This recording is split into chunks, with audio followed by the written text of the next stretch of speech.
রে কেন রে কেন রে আমার সন্টুমার মুখটা মুছতে হবে তো? দেখতে পাচ্ছি না, দেখতে হবে না তোকে, তোকে দেখতে হবে না। ও মা মুখটা মুছছে। গুড্ডু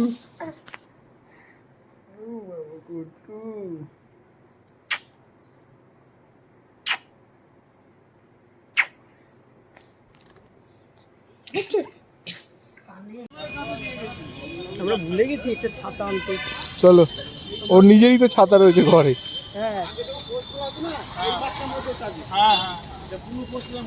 কেউ রাত 9:30টার সময় বনে জঙ্গলে ঘুরে বেড়ায়? ভূতের মতো জঙ্গলে খেতে যাচ্ছি, নিকুচি করেছে খাওয়া দাওয়া। বাবা আমি বাড়িতেই ভালো ছিলাম। বিভিন্ন রকম বই রবি ঠাকুর পছন্দ করি। নমস্কার বন্ধুরা, রিনিলস ব্লগের আরেকটি নতুন এপিসোডে আপনাদের স্বাগত। বীরভূমের দারোন্দা গ্রামের এই হোটেলে আজ আমাদের দ্বিতীয় দিন। সকাল সকাল উঠে আমরা তৈরি হয়ে নিচ্ছিলাম এই সুইমিং পুলে নামবো বলে। আশপাশটা এত মনোরম যে বলার নয়।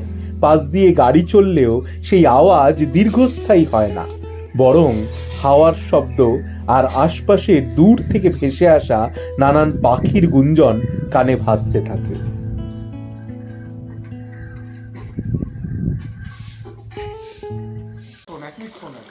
আমি মন দিয়ে শুনি, বোকার মতো বলি না। আমি কিছু করছি না, কিছু করছি না। আমার কথাটা শোন, তুই এখানে ঢুকে যাবি। আচ্ছা ঠিক আছে, তাহলে এখানে থাকবি তো? ওকে ওকে, না না ওকে নিয়ে গিয়ে আচ্ছা বোকা, আসো চলে আসো চলে আসো। তুমি তো হেভি জামা পরেছো গদলু। সুইমিং পুলে হাম্পামকে যতটা সম্ভব ভয় দেখিয়ে এবার গতলুকে রেডি করে নেওয়ার পালা। কিন্তু এইভাবে জড়সড় হয়ে সে যখন শুয়ে থাকে তখন বুঝতে হবে প্রাকৃতিক ডাকে সাড়া দিচ্ছে সে। রবীন্দ্রনাথের বাড়ি যাবো। গদলু গদলু গদলু। ওষুধ খাই। আমরা গেছি, এটা আমার মতো অভিজিৎ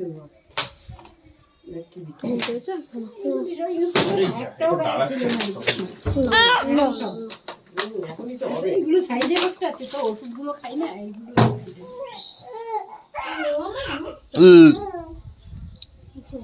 ওই সুইমিং পুলটা ভালো ছিল, দীঘার রেলিং রেলিং দেওয়া।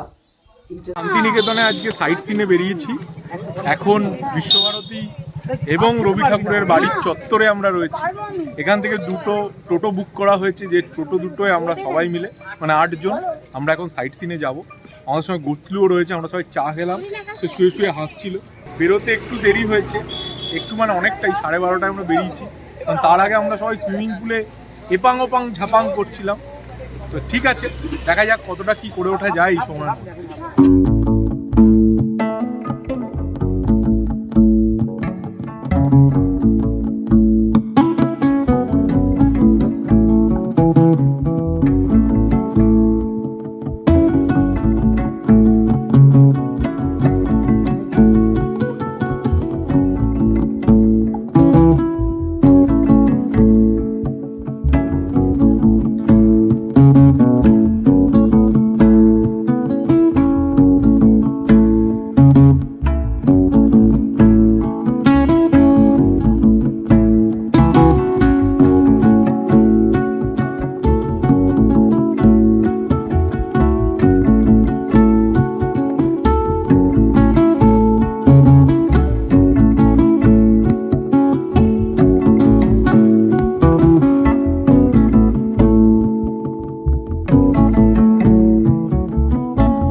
লাগলো? ভীষণ ভালো। কি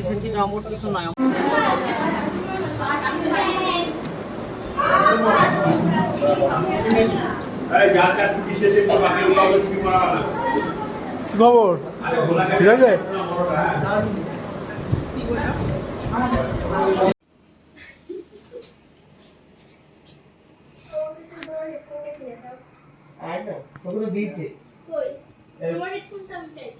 না না হবে না। মেয়েকে ঘুম পাড়িয়ে আমার রিলিনার আর অভিজিতের বাইরে ডিনার করতে যাওয়ার পরিকল্পনা ছিল। সেই মতো নিচে নেমে দেখি বৃষ্টি পড়ছে। তাতে অবশ্য আমাদের যাত্রায় বিঘ্ন ঘটেনি। রাত 9:30 এসছে অভিজিৎ খেতে। কেউ রাত 9:30টার সময় বনে জঙ্গলে ঘুরে বেড়ায়? আমাকে ঘুরিয়ে ঘুরিয়ে নিয়ে এসছে, ম্যাপ দেখতে পারে না। আর চলায়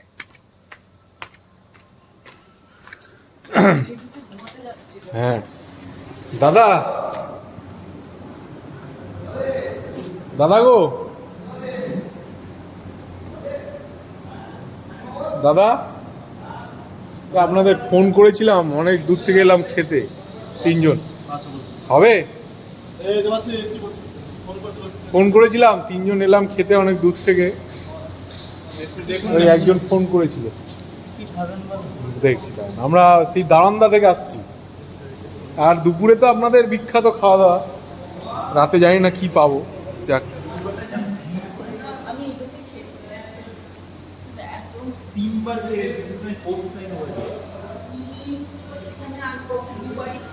বলছি তুই যে এত রাতে এখানে এলি, তার মধ্যে কোথায় জঙ্গলে চলে যাচ্ছে?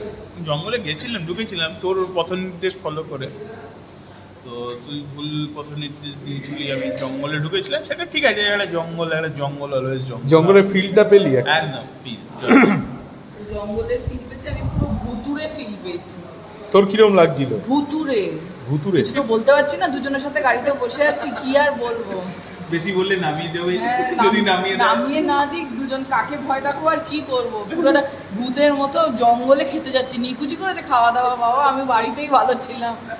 আচ্ছা, এই যে এত দূর এলি তোরা দারান্দা থেকে, তাই না? এত দূর এলি, তা কি কারণ, কি জন্য এলি এত কি দূর? করবো, আমার দুই বন্ধুরই খাওয়ার শখ। মানে তুই সঙ্গ দিতে দিতে চলে এসেছিস? হ্যাঁ, আমারটা দূর। সঙ্গ দিতে দিতে আর রিয়েলাইজ করিনি যে আমি জঙ্গলে জঙ্গলে চলে যাবো। যাচ্ছি। শান্তিনিকেতনে এসে আমি মাঝ রাত্রিবেলা জঙ্গলে ঘুরে বেড়াবো, সেটা তো আর এক্সপেক্ট করিনি। কি করবো। তুই এসেছিস কেন? আমি এসছি খাবারের টানে, নতুন আবার এক্সপ্লোর করার টানে। সেদিন কার্যত হোটেল খুলিয়ে ডিনার সেরেছিলাম আমরা। আমি আর রিলিনা প্রথমে ঘি ভাত লঙ্কা দিয়ে খেয়ে তারপর নিয়েছিলাম মাটন কষা। অভিজিৎ অবশ্য একাধিক পদ নিয়েছিল। সব মিলিয়ে খেয়ে দিয়ে 3 জনে পেট মোটা করে হোটেলের দিকে ফিরেছিলাম।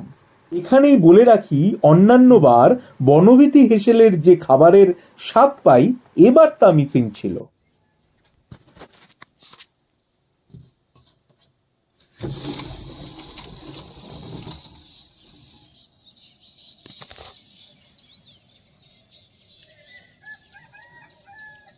এবার বাড়ি ফেরার পালা। পরের দিন সকালবেলা উঠে মনটা খুব ভারী হয়ে গিয়েছিল।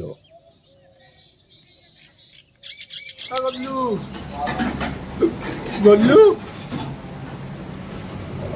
খাবে? তুমি খাবে? ও গল্লু খাবে?